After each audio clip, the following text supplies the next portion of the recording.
Welcome my YouTube channel geography learning plus academy. আজকে তোমাদের সঙ্গে আলোচনা করব এবছর তোমাদের একাদশ এবং দ্বাদশ শ্রেণী যে সিলেবাসের যে পরিবর্তন হয়েছে এবং পরিবর্তন হয়ে যে নতুন সিলেবাসের যে সংকলন করা হয়েছে, সেই নতুন সিলেবাসের একাদশ শ্রেণীতে আমরা কি কি বিষয় আমরা এই বছর থেকে পড়ব সেটা নিয়ে আজকে বিস্তারিতভাবে আলোচনা করব। তো আলোচনা করার আগে আরেকটি কথা আমি তোমাদের জানিয়ে রাখছি, সেটা হচ্ছে যে কিছুদিন আগে পর্ষদ আমাদের ফার্স্ট সেমিস্টার এবং থার্ড সেমিস্টার নিয়ে আরও একটা তারা নোটিশ তারা দিয়েছে। সেই নোটিশটা কি না, সেই নোটিশটা হচ্ছে যারা একাদশ শ্রেণীর প্রথম সেমিস্টার এবং দ্বাদশ শ্রেণীর তৃতীয় সেমিস্টারে রয়েছে, তোমাদের যে 35 নম্বরের যে এমসিকিউ প্যাটার্নের যে পরীক্ষাটা হচ্ছে, সেই এমসিকিউ প্যাটার্নের পরীক্ষাটা কিছুটা কিন্তু একটু নতুনভাবে কিন্তু সংকলন হচ্ছে। অর্থাৎ যে পুরোটাই যে এমসিকিউ প্যাটার্নে থাকবে তার কোনো বাধ্যবাধকতা নেই।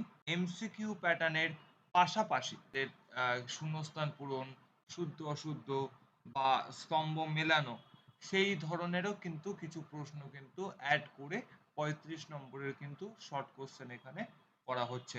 অর্থাৎ যে পুরোটাই যে 35 নম্বরের যে প্রশ্ন থাকছে এবং 35 নম্বরই যে আমাদের যে অপশন দিয়ে যে এমসিকিউ মার্কিং থাকছে সেটা কিন্তু থাকছে না। এছাড়াও আরেকটা কথা বলা হয়েছে যে প্রশ্নপত্রের যে প্যাটার্ন বা ধাঁচ সেটা কিন্তু বর্তমান যেভাবে এনইপির যে নিউ যে মেথডগুলো যে চালু হয়েছে সেই অনুযায়ী হচ্ছে। তো সুতরাং প্রশ্নপত্র যে খুবই যে ইজি হবে তার কিন্তু কোনো মানে নেই।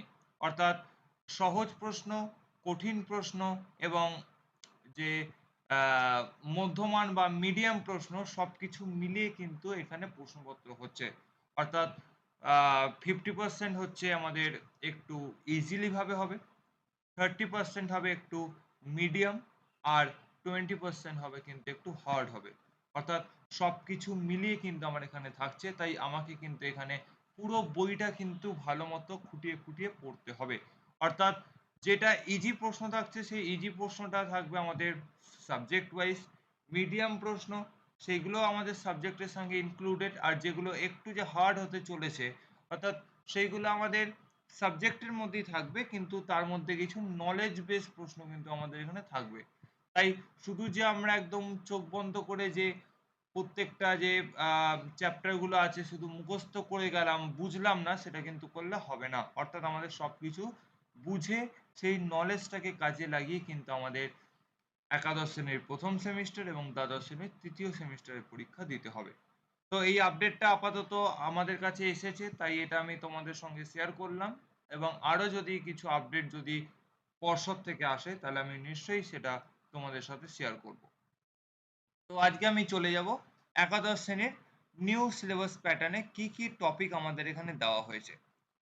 দেখো, একাদশ শ্রেণীর নিউ সিলেবাস যেটা 2024-25 সেশন থেকে স্টার্ট হয়েছে, সেখানে আমরা আগেই বলেছিলাম যে প্রথম সেমিস্টারের পরীক্ষাটা থাকবে পুরোপুরি আমাদের এই শর্ট কোশ্চেনের ওপর, যেখানে এমসিকিউ, তারপরে শূন্যস্থান পূরণ, শুদ্ধ অশুদ্ধ, স্তম্ভ মেলা ইত্যাদি ইত্যাদি সব ধরনের কিন্তু একটা যে একটা কিন্তু এখানে একটা কম্বিনেশন হচ্ছে সেই প্রশ্নপত্রের, সেটা কিন্তু এখানে করছে। তো এইখানে যে টপিকগুলোকে এখানে ফার্স্ট সেমিস্টারের জন্য রাখা হয়েছে সেটাকে কয়েকটা সাব টপিকে ভাগ করা হয়েছে। সাব টপিকের মধ্যে ভাগ করা হয়েছে, সেই সাব টপিকের মধ্যে ফার্স্ট পাচ্ছি ফান্ডামেন্টাল অফ ফিজিক্যাল জিওগ্রাফি। এটা হচ্ছে আমার ফার্স্ট টপিক, যেটা আমার ফার্স্ট সেমিস্টারে হচ্ছে। তারপর আরেকটা সাব টপিক অ্যাড করা হয়েছে, সেটা হচ্ছে ফান্ডামেন্টাল অফ হিউম্যান জিওগ্রাফি। এটা হচ্ছে টপিক 2। আর লাস্ট হচ্ছে জিওগ্রাফি অফ ইন্ডিয়া, এটা হচ্ছে টপিক 3। অর্থাৎ এই যে তিনটে টপিক, এই তিনটে টপিক মিলিয়ে কিন্তু আমাদের প্রথম সেমিস্টার যে 35 নম্বর, সেই 35 নম্বরের কিন্তু শর্ট কোশ্চেনের পরীক্ষা হচ্ছে। এবারে এর মধ্যেও কিন্তু কিছু নম্বর বিভাজন কিন্তু পর্ষদ এখানে করে দিয়েছে। দেখো, টপিক 1 যেটা আছে সেটা বলছে ফান্ডামেন্টাল অফ ফিজিক্যাল জিওগ্রাফি। এই ফান্ডামেন্টাল অফ ফিজিক্যাল জিওগ্রাফির মধ্যে আমি যে প্রশ্নগুলো পাবো সেটা পর্ষদ থেকে প্রশ্ন করবে 15 নম্বরের কিন্তু শর্ট কোশ্চেন টপিক 1 থেকে থাকবে। দেখো এখানে লিখিয়ে দিয়েছে এই যে ফুল মার্কস 15, সেটা কার বেসিসে? ফান্ডামেন্টাল অফ ফিজিক্যাল জিওগ্রাফির বেসিসে। তারপরে টপিক 2 যেটা আছে সেই টপিক 2 হচ্ছে আমার ফান্ডামেন্টাল অফ হিউম্যান জিওগ্রাফি। এইখানে আমার প্রশ্ন থাকবে 12টা, মানে 12 নম্বরের প্রশ্ন থাকবে 1 নম্বর করে, 12টা। আর লাস্ট যেটা আছে সেটা হচ্ছে জিওগ্রাফি অফ ইন্ডিয়া। সেই জিওগ্রাফি অফ ইন্ডিয়া থেকে থাকবে আমার 8 নম্বরের 8টা প্রশ্ন, অর্থাৎ প্রতিটি প্রশ্নের মান থাকছে 8। এবারে যদি এই তিনটেকে যদি আমি যোগ করি, 15 প্লাস 12 প্লাস 8 যদি যোগ করি, তাহলে আমি পেয়ে যাচ্ছি 35। এই 35 এর মধ্যে এই যে তিনটে যে ইনক্লুডিং টপিক আছে, এই তিনটে ইনক্লুডিং টপিক নিয়ে কিন্তু আমাদের এই 35 মার্কসের কিন্তু কোশ্চেন আমাদের এখানে হচ্ছে। এটা কিন্তু পর্ষদ আমাদের বলেই দিয়েছে। তাই তোমাদের প্রিপারেশন করতেও কিন্তু অনেকটা সুবিধা কিন্তু এখানে হয়ে যাচ্ছে, কারণ তোমরা কোন টপিক থেকে কত নম্বরের প্রশ্ন পাচ্ছ পরীক্ষাতে সেটা কিন্তু পর্ষদ কিন্তু তোমাদেরকে মেনশন করে দিয়েছে। তো প্রথমে আজকে আমরা আসবো যে ফান্ডামেন্টাল অফ ফিজিক্যাল জিওগ্রাফির যে পোর্শনটা রয়েছে ফার্স্ট টপিক সেমিস্টার 1 এ, সেখানে আমরা কি কি জিনিস পড়বো ফার্স্ট সাব টপিকের মধ্যে। দেখো ইউনিট 1 এ প্রথমে যেটা বলেছে সেটা হচ্ছে জিওগ্রাফি অ্যাজ এ ডিসিপ্লিন, অর্থাৎ আমরা জিওগ্রাফিকে আমরা ডিসিপ্লিন ভাবে অ্যানালিসিস করব, অর্থাৎ যেটা আমরা এর আগের যে পুরনো সিলেবাস আছে সেখানেও পড়ে এসেছি, সেটা হচ্ছে স্বাস্থ্য রূপে ভূগোল। এখানে আমরা মেনলি যেটা পড়বো এই জিওগ্রাফি অ্যাজ এ ডিসিপ্লিন বা স্বাস্থ্যরূপে ভূগোলের মধ্যে definition, nature and classification of geography, অর্থাৎ ভূগোলের সংজ্ঞা কি হতে পারে সেই সংজ্ঞা নিয়ে বিভিন্ন বিভিন্ন আমরা মতবিভেদ পাবো। তারপরে ভূগোলের প্রকৃতিটা কতদূর বা তার পরিধিটা কতদূর। তারপরে আমরা ভূগোলকে আমরা কি কি প্রকারের আমরা শ্রেণী বিভাজন করতে পারি বা ক্লাসিফিকেশন করতে পারি। আরেকটা যেটা পড়তে হবে সেটা ডিটেলসে, সেটা হচ্ছে scope and content of physical geography, অর্থাৎ ফিজিক্যাল জিওগ্রাফির মধ্যে আমরা কি কি স্কোপ মানে উদ্দেশ্য আর কি কি এখানে আমরা বিষয় পাবো, অর্থাৎ যে প্রাকৃতিক ভূগোলের উদ্দেশ্য এবং তার বিষয়কে নিয়ে আমাদের এখানে পড়তে হবে। দেখো যেহেতু আমাদের এখানে টপিকটা বলে দিয়েছে ফান্ডামেন্টাল অফ ফিজিক্যাল জিওগ্রাফি, তাই এইটাকে আলাদাভাবে কিন্তু উল্লেখ করে দিয়েছে যে scope and content of physical geography. তো এইখান থেকে পুরোটাই কিন্তু আমাদের এমন ভালো করে পড়তে হবে যাতে আমরা শর্ট কোশ্চেন এলে কিন্তু ইজিলি ভাবে লিখতে পারি। পাশাপাশি ইউনিট 2 তে কি বলেছে? ইউনিট 2 তে এখানে আবার দুটো আবার সাব টপিকে ভাগ করেছে ইউনিট 2 কে। প্রথমে বলেছে যে অরিজিন অফ দ্য আর্থ, অর্থাৎ কিভাবে একটা আর্থ বা পৃথিবীর সৃষ্টি হয়েছে সেই পৃথিবীর সৃষ্টি সংক্রান্ত তথ্য। এবার এই পৃথিবীর সৃষ্টি সংক্রান্ত তথ্যকে আমরা দুটো ভাবে আমরা তাকে শ্রেণীবিন্যস্ত করি। একটাকে আমরা বলছি ক্লাসিক্যাল থিওরি, আরেকটাকে আমরা বলছি মডার্ন থিওরি, অর্থাৎ দুটো ভাবে কিন্তু আমরা এই থিওরিটাকে ভাগ করি। এবার ক্লাসিক্যাল থিওরির মধ্যে আমাকে তিনটে মেন থিওরি এখানে পড়তে হবে। একটা পড়তে হবে কান্ট, অর্থাৎ আমরা ইমানুয়েল কান্টের একটা থিওরি পড়বো যেটা আমাদের আগের সিলেবাসেই ছিল। আরেকটা পড়বো জিন্স অ্যান্ড জেফ্রি থিওরি আমরা এখানে পড়বো, অর্থাৎ এখানে আমরা দুটো থিওরি কিন্তু আমরা এখানে পড়ছি। এর আগের সিলেবাসে যদি আমরা দেখি তাহলে আমরা দেখবো যে আগের সিলেবাসে কিন্তু এই দুটো ছাড়াও আমরা অন্যান্য থিওরি পড়েছি, যেমন আমরা ল্যাপ্লাসের থিওরি পড়েছি, তারপরে আমরা চেম্বারলিনের থিওরি পড়েছি। এইখানে কিন্তু ওই দুটো থিওরি কিন্তু আর পড়তে হচ্ছে না, অনলি ফর ক্লাসিক্যাল থিওরির মধ্যে আমরা দুটো থিওরি এখানে পড়বো। একটা পড়বো ইমানুয়েল কান্ট, অর্থাৎ কান্টের গ্যাসীয় মতবাদ। আরেকটা আমরা পড়বো যে জিন্স অ্যান্ড জেফ্রি তথ্য। আর মডার্ন থিওরির মধ্যে আমরা এখানে একটাই পড়বো, সেটা হচ্ছে বিগ ব্যাং থিওরি, যেটা আমাদের বৈজ্ঞানিক মানে তথ্য সমন্বিত একটি তথ্য, যেটা আমাদের পৃথিবীর সৃষ্টি কিভাবে হয়েছে সেটাকে বৈজ্ঞান ভিত্তিক আলোচনা করা হয়েছে, যাকে আমরা মডার্ন থিওরির মধ্যে পড়তে পারি। তাহলে পৃথিবীর উৎপত্তি সংক্রান্ত আমরা এখানে ৩ টে থিওরি পড়ব। প্রথম হচ্ছে কান্ট, তারপরে পড়ব জিনস অ্যান্ড জেফ্রি, তারপরে আমরা পড়ব মডার্ন থিওরির মধ্যে বিগ ব্যাং থিওরি। তারপরে আমরা আসবো যে ইন্টেরিয়র অফ দ্য আর্থ।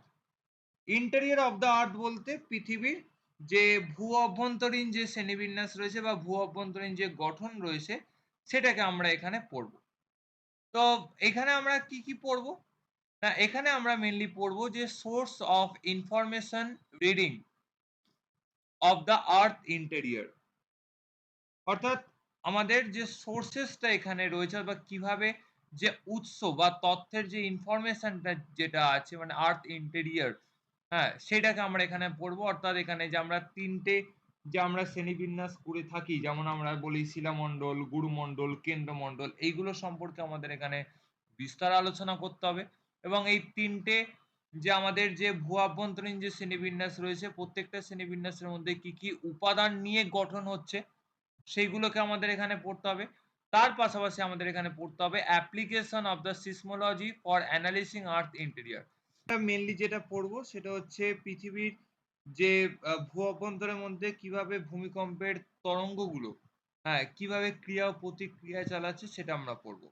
আরেকটা যেটা পড়বো সেটা হচ্ছে লেয়ারিং অফ দ্য আর্থ, এবং সেই প্রত্যেকটা লেয়ার, সেই লেয়ার সম্পর্কে আমরা এখানে ডিটেলসে আলোচনা করব। আচ্ছা, এরপরে আমরা আসবো ইউনিট 3। ইউনিট 3 এর মধ্যে রয়েছে যে জিওমরফিক প্রসেস। অর্থাৎ এই জিওমরফিক প্রসেস যেটা আছে এটাও কিন্তু আমরা এর আগের যদি আমরা পুরনো সিলেবাসকে যদি দেখি তাহলে কিন্তু এই পুরনো সিলেবাসের মধ্যে কিন্তু আমরা এই জিওমরফিক প্রসেস কিন্তু আমরা এখানে পাবো। অর্থাৎ ভূমিরূপের গঠন এবং তার প্রক্রিয়া। এই ভূমিরূপের গঠন আর প্রক্রিয়ার মধ্যে কিন্তু আমরা এই যে চ্যাপ্টারটা এটা কিন্তু আমরা পুরনো সিলেবাসের মধ্যে পেয়েছি। মেনলি এই জিওমরফিক প্রসেস যেটা রয়েছে অর্থাৎ ভূমিরূপের যে প্রক্রিয়া বা মানে কিভাবে একটা ভূমিরূপ সৃষ্টি হচ্ছে, আমরা মূলত এটাকে দুটো ভাগে আমরা এখানে ভাগ করেছি। একটাকে বলছে যে ইন্ডোজেনেটিক প্রসেস, যেটাকে আমরা বলছি অন্তর্জাত প্রক্রিয়া, আর আরেকটাকে আমরা বলছি এক্সোজেনেটিক প্রসেস, যেটাকে আমরা বলবো যে বহির্জাত প্রক্রিয়া। এই এন্ডোজেনেটিক বলতে আমরা যে বলি যে পৃথিবীর যে ভূ অভ্যন্তরে যে বিভিন্ন ধরনের যে ভৌত বা রাসায়নিক বৈশিষ্ট্যের যে পরিবর্তন ঘটছে, এবং সেটা কি করছে না বিভিন্ন শক্তির প্রভাবের উপর ভিত্তি করে বা বিভিন্ন পদ্ধতিতে যখন আমরা কিভাবে যে ভূমিরূপের যে পরিবর্তনগুলোকে পরিলক্ষিত করি, সেইগুলোকে আমরা যখন এই প্রক্রিয়ার মাধ্যমে যখন আমরা আওতাভুক্ত করছি, তখন আমাদের কি কি প্রক্রিয়ার মাধ্যমে এই যে ভূমিরূপের যে পরিবর্তনটা হচ্ছে সেটাকে কিন্তু আমরা এখানে অ্যানালিসিস করব বিভিন্ন যে তার যে উপাদান আছে সেই উপাদানগুলোকে বিশ্লেষণের মাধ্যমে। যেমন প্রথমে আমাদের পড়তে হবে ডেফিনিশন, কনসেপ্ট এন্ড টাইপ, অর্থাৎ কি মানে আমাদের এই এন্ডোজেনেটিক প্রসেসের সংজ্ঞা, তার কি কনসেপ্ট, কত রকমের এন্ডোজেনেটিক প্রসেস হয়ে থাকে। তারপরে আমাদের এখানে পড়তে হবে যে ভলকানোসিটি পড়তে হবে। মানে ভলকানোসিটি বলতে আমরা এখানে বাংলায় বলে থাকি যে অগ্নুদ্গমের যে প্রক্রিয়া আছে সেই অগ্নুদ্গম সম্পর্কে পড়তে হবে। তার সংজ্ঞা পড়তে হবে, তার কনসেপ্ট পড়তে হবে, কি কারণে অগ্নুদ্গম হচ্ছে সেটা পড়তে হবে, টাইপস পড়তে হবে মানে কত রকমের হয়ে থাকে, এবং অ্যাসোসিয়েটেড ল্যান্ডফর্ম, এবং সেই অগ্নুদ্গমের ফলে কি কি আমাদের ভূমিরূপ এখানে তৈরি হচ্ছে সেটা আমাদের এখানে পড়তে হবে। তারপরে আমরা বলবো যে গ্লোবাল ডিস্ট্রিবিউশন অফ ভলক্যানো, এবং সমগ্র বিশ্বব্যাপীতে এই ভলক্যানো কিভাবে বন্টিত হয়েছে সেটা নিয়ে আমাদের এখানে পড়তে হবে। তাহলে ভলক্যানো হচ্ছে একটা টপিক আমাদের এই এন্ডোজেনেটিক এর মধ্যে। আরেকটা আমরা টপিক বা যদি কম্পোনেন্ট বা উপাদান বলি সেটা হচ্ছে আর্থকোয়েট। তাহলে আর্থকোয়েট এর মধ্যে আমরা কি পড়বো? দেখো আমি মার্ক করেই দিচ্ছি যে মেইনলি এন্ডোজেনেটিক প্রসেস এর মধ্যে আমাদের এখানে কোন কোন উপাদানগুলোকে সবথেকে বেশি জোর দিয়ে তার ভিতর থেকে আমাদের যে টপিক গুলো পড়তে হবে সেটা হচ্ছে আর্থকোয়েট এর পড়তে হবে, ফার্স্ট করতে হবে কনসেপ্ট, তারপরে পড়তে হবে definition of the earthquake related the aspect of causes, মানে সে আর্থকোয়েট এর কনসেপ্টটা কি, তাকে কিভাবে আমরা সংজ্ঞায়িত করতে পারছি, তারপরে কি কারণে আর্থকোয়েট হচ্ছে, তারপরে তার কনসিকুয়েন্স বা তার ফলাফল কি হচ্ছে, মেজারিং ইনস্ট্রুমেন্ট অফ স্কেল, অর্থাৎ আমরা কিসের ভিত্তিতে আমরা আর্থকোয়েককে মেজারমেন্ট করব, তার যে বিভিন্ন স্কেলগুলো রয়েছে সেই স্কেলগুলোকে আমাদের এখানে পড়তে হবে। আরেকটা করতে হবে সেটা হচ্ছে গ্লোবাল আর্থকোয়েক প্রোন জোন। আর সমগ্র বিশ্বব্যাপীতে কিছু আমাদের এই ভূমিকম্প প্রবণ অঞ্চলকে আমরা এখানে পরিলক্ষিত করি, সেটা আমাদের পড়তে হবে স্পেশাল রেফারেন্স টু ইন্ডিয়া। অর্থাৎ ইন্ডিয়ার বেসিসে আমরা আমরা আর্থকোয়েক এই যে প্রোন জোনগুলোকে যে আমরা কিভাবে আমরা এখানে অ্যানালিসিস করি সেটা আমরা ভারতের রেসপেক্টে আমাদের এখানে পড়তে হবে। আরেকটা করতে হবে সিকুয়েট অ্যান্ড সুনামি। অর্থাৎ আমাদের এখানে সুনামি সম্পর্কে কিন্তু এখানে একটুখানি বিস্তার কিন্তু আলোচনা করতে হবে। তারপরে যেটা আছে সেটা হচ্ছে যে এক্সোজেনেটিক প্রসেস। এক্সোজেনেটিক প্রসেসের মধ্যে আমাদের এখানে মেইনলি পড়তে হবে বহির্জাত প্রক্রিয়াটা সম্পর্কে আমাদের এখানে পড়তে হবে। এবং বহির্জাত প্রক্রিয়ার মধ্যে আমরা এখানে কি কি পড়বো, যে তার সংজ্ঞা পড়তে হবে, তার কনসেপ্ট পড়তে হবে, আর কি কি টাইপের এখানে বহির্জাত প্রক্রিয়া হয়ে থাকে। অর্থাৎ যে ভূ অভ্যন্তরের ওপরে বা ভূ অভ্যন্তর শিলামণ্ডলের ওপরে আমরা কি কি আমরা ভূমিরূপের পরিবর্তন দেখতে পাচ্ছি। আর এন্ডোজেনেটিক হচ্ছে কি না, এন্ডোজেনেটিক হচ্ছে ভূ অভ্যন্তরের ভিতরে আমরা কি কি ধরনের কিন্তু আমরা এই পরিবর্তন দেখতে পাচ্ছি ভূমিরূপের, এটাই কিন্তু আমাদের এখানে ডিটেলসে পড়তে হবে। তারপরে ইউনিট 4 যেটা রয়েছে, ইউনিট 4 থেকে আমাদের পড়তে হবে ওয়েদার অ্যান্ড ক্লাইমেট। তাহলে ওয়েদার অ্যান্ড ক্লাইমেটের মধ্যে কি পড়বো, মানে আবহাওয়া এবং জলবায়ুর মধ্যে আমরা কি কি পড়বো, যে composition of structure of the atmosphere, যেটা আমরা দশম শ্রেণীতেই পড়ে এসেছি, যে একটা অ্যাটমসফিয়ার বা বায়ুমণ্ডলের যে কিভাবে গঠন এবং তার যে স্ট্রাকচারটা আমরা এখানে বা এই যে স্তর বিন্যাসটা যেটা করে থাকি সেটা আমাদের এখানে পড়তে হবে। এবার কি কি কম্পোনেন্ট আমরা বায়ুমণ্ডলের মধ্যে দেখি, সেটা হচ্ছে গ্যাসিয়াস কম্পোনেন্ট, মানে গ্যাসীয় উপাদান পাই। তারপর কিছু লিকুইড কম্পোনেন্ট পাচ্ছি, আর কিছু আমরা সলিড কম্পোনেন্ট এখান থেকে পাচ্ছি। এইটাকে আমাদের ডিটেলসে পড়তে হবে, যে এইগুলো হচ্ছে আমার কম্পোজিশনের মধ্যে পড়ছে, এই যে আমার গ্যাসিয়াস, লিকুইড এবং সলিড কম্পোনেন্ট অফ অ্যাটমসফিয়ার। আরেকটা আমাদের পড়তে হবে সেটা হচ্ছে layering of the atmosphere based on the thermal characteristics and elemental distribution. এবং আমাদের করতে হবে যে বায়ুমণ্ডলের যে স্তর গঠন, অর্থাৎ যেটা দশম শ্রেণীতে পড়ে এসেছি, ট্রোপোস্ফিয়ার, স্ট্র্যাটোস্ফিয়ার, এই যে প্রত্যেকটা যে স্তর বিন্যাস সেটা আমাদের থার্মাল ক্যারেক্টারিস্টিক্স এর উপর বেস করে কিন্তু আমাদের এখানে পড়তে হবে। আরেকটা পড়তে হবে তার সঙ্গে ওজোনোস্ফিয়ার সম্পর্কে পড়তে হবে, ইম্পর্টেন্ট অফ ওজোনোস্ফিয়ার। এটাও আমরা ওজোন স্ফিয়ারটা আমরা দশম শ্রেণীতে পড়ে এসেছি। আর আরেকটা করতে হবে causes and consequence of ozone depletion, এবং যে ওজোন স্তরের যে ক্ষয় হচ্ছে বা ওজোন স্তরের যে বিনাশ হচ্ছে সেটা কি কারণে হচ্ছে এবং তার ফলাফল কি হতে পারে সেটা সম্পর্কে পড়তে হবে। তাহলে এটাই হচ্ছে আমার ফান্ডামেন্টাল অফ ফিজিক্যাল জিওগ্রাফি নিয়ে ডিটেলস আলোচনা তোমাদের সঙ্গে আমি করলাম। এবং এইগুলো যদি আমরা দেখি তাহলে দেখবো এর ম্যাক্সিমামটাই কিন্তু পুরনো সিলেবাসের সঙ্গে এটা কিন্তু কভার করছে। অর্থাৎ যদি আমরা এর আগের বছরে যদি আমরা একাদশ শ্রেণীর যদি আমরা বইপত্র যদি ঘাটাঘাটি করি তাহলে কিন্তু আমরা দেখব যে ফিজিক্যাল জিওগ্রাফির যে পার্টটা ছিল সেই পার্টটাই কিন্তু আমরা এখানে পুরোটা কিন্তু আমরা এখানে পেয়ে যাচ্ছি। কিন্তু এবারে আমরা যেটা আমরা আসবো যে সাবটপিক 2 তে, যেটা ফান্ডামেন্টাল অফ হিউম্যান জিওগ্রাফি, এইটা কিন্তু আমাদের এর আগে একাদশ শ্রেণীতে কিন্তু অন্তর্ভুক্ত করা ছিল না। একাদশ শ্রেণীতে অনলি অন্তর্ভুক্ত করা ছিল এই ফিজিক্যাল জিওগ্রাফির এই বিষয়গুলো।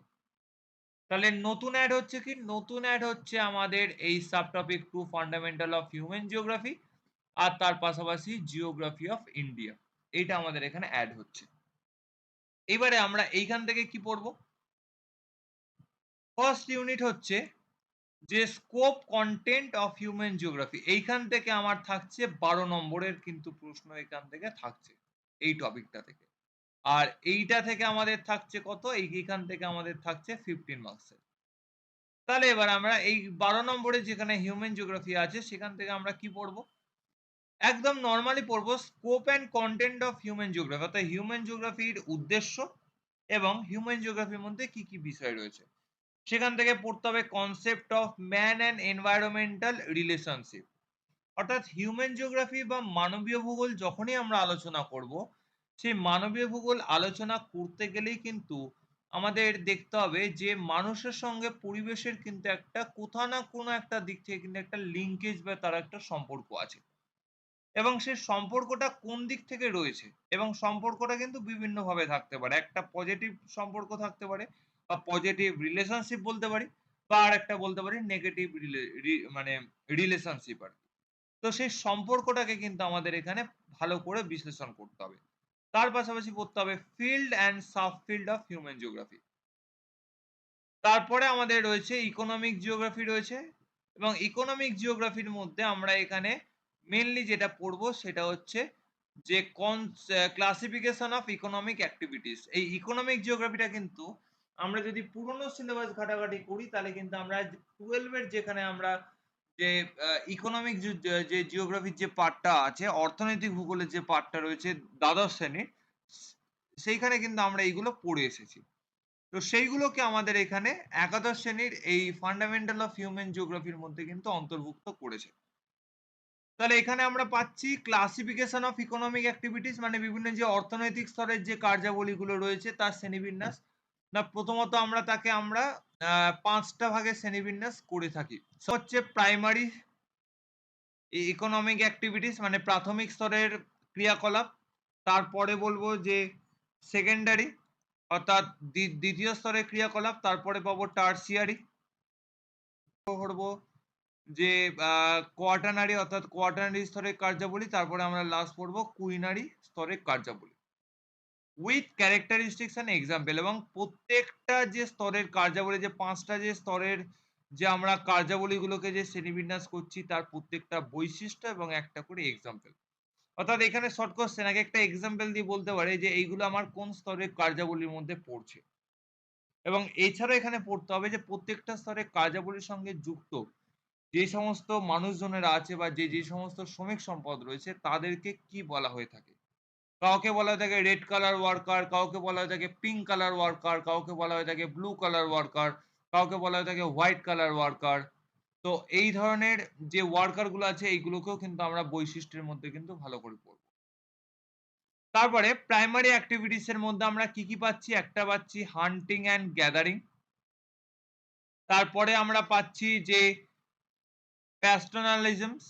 তারপরে পাচ্ছি এগ্রিকালচার। এবার এগ্রিকালচারের মধ্যেও বিভিন্ন ভাগ আছে। একটা বলবো সাবসিস্টেন্স এগ্রিকালচার, কমার্শিয়াল এগ্রিকালচার, তারপর মিক্সড এগ্রিকালচার, তারপর হচ্ছে মার্কেট অ্যান্ড গার্ডেনিং, তারপর হচ্ছে ডেয়ারি ফার্মিং। এইগুলো সম্পর্কে ডিটেলস আমাদের পড়তে হবে। তারপরে রয়েছে production and production wise distribution and important of cash crop of two globally leading countries.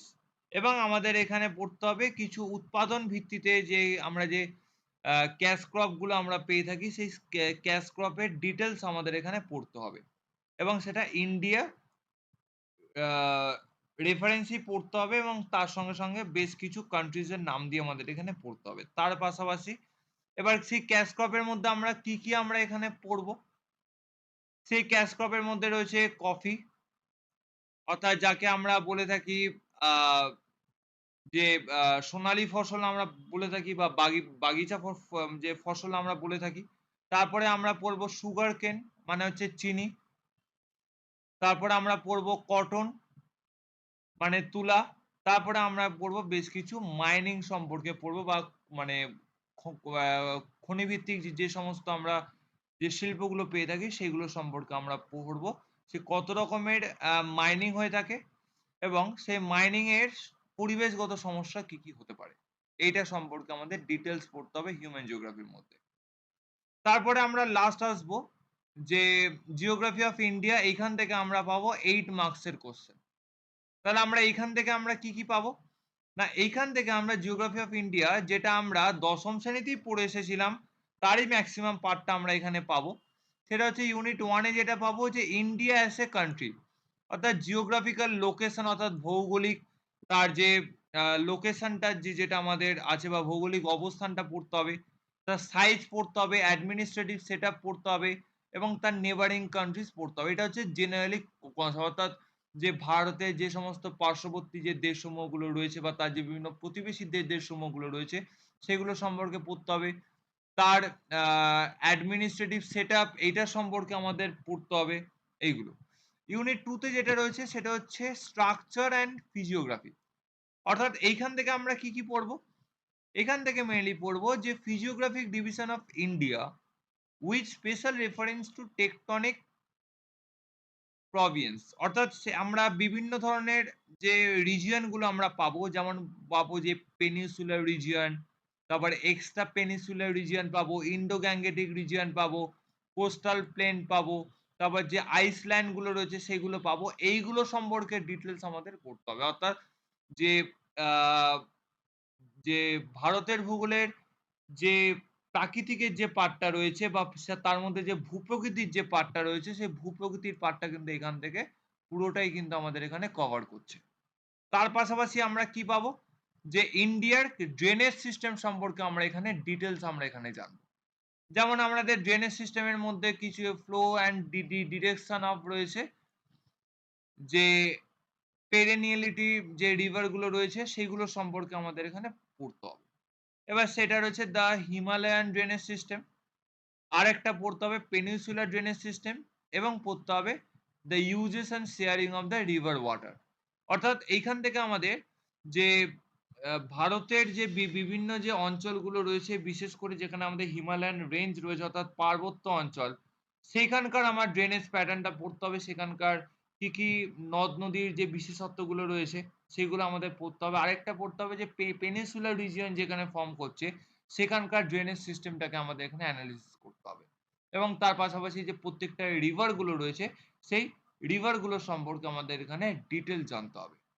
অর্থাৎ ভারতের যদি আমরা দেখি তাহলে দেখব ভারতের ভৌগোলিক অবস্থান, তার বিভিন্ন প্রতিবেশী দেশ, তার ভৌগোলিক সীমানা কি হতে পারে, তার ভূপ্রকৃতি কি হতে পারে, এবং তার নদ নদী এবং জলনির্গম প্রণালী কি হতে পারে, সেটা নিয়ে ডিটেলস আমার এখানে ইউনিট 1, 2, 3 নিয়ে আলোচনা করা হয়েছে। তাহলে এটাই হচ্ছে আমার সেমিস্টার 1 এর ডিটেলস আলোচনা, যেখানে তোমাদের এমসিকিউ, শূন্যস্থান পূরণ, স্তম্ভ, তারপরে শুদ্ধ শুদ্ধ সবকিছু কিন্তু মিলিয়ে কিন্তু 35 নম্বর থাকছে। ফিজিক্যাল জিওগ্রাফি যেগুলো আলোচনা করলাম এইগুলো তোমরা পুরনো সিলেবাসের যে বই আছে সেটাতেও কভার করতে পারবে, কিন্তু হিউম্যান জিওগ্রাফি বা এই তোমাদের এই ইন্ডিয়ান জিওগ্রাফি যে পার্টটা রয়েছে এইটা কিন্তু এই বছর কিন্তু 2024-25 একাদশ শ্রেণীর সিলেবাসে নতুনভাবে অন্তর্ভুক্ত করা হয়েছে। তাই এইটা কিন্তু আমরা পুরনো বইতে পাবো না, এবং আশা করি আমরা বলতে পারি এই মাসের মধ্যেই তোমাদের বইগুলো বাজারে বেরিয়ে যাচ্ছে।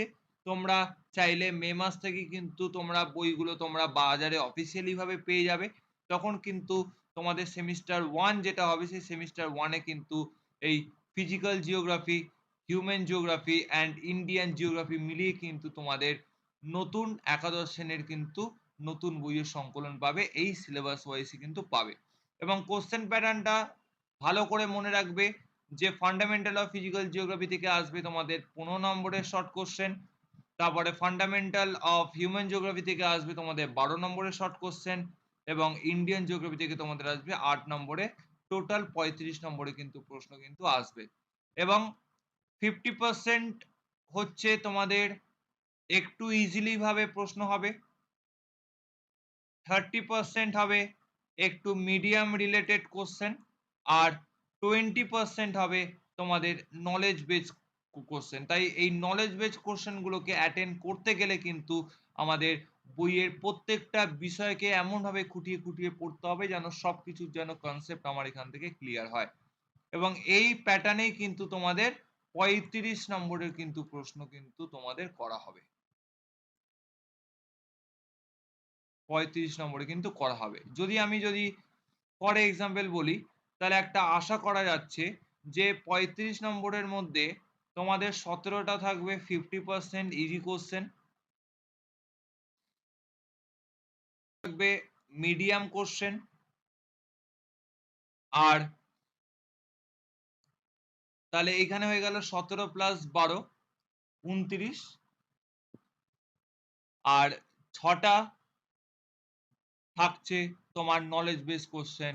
টোটাল 7 2 9 6 15 আর 3 35। অর্থাৎ এইভাবেও কিন্তু কোশ্চেন প্যাটার্নটা হতে পারে। কিংবা এর থেকেও 2-1 নম্বর একটু এদিক ওদিক কিন্তু হতে পারে। তো ফার্স্ট সেমিস্টারে তোমাদের এই সিলেবাস আমি আলোচনা করলাম। পরবর্তী ভিডিওতে সেকেন্ড সেমিস্টারে তোমাদের কি সিলেবাস রয়েছে সেটা নিয়ে ডিটেলস আলোচনা করব, সঙ্গে তোমাদের প্র্যাকটিক্যাল কি করতে হবে সে নিয়ে ডিটেলসে তোমাদের সঙ্গে আলোচনা করব।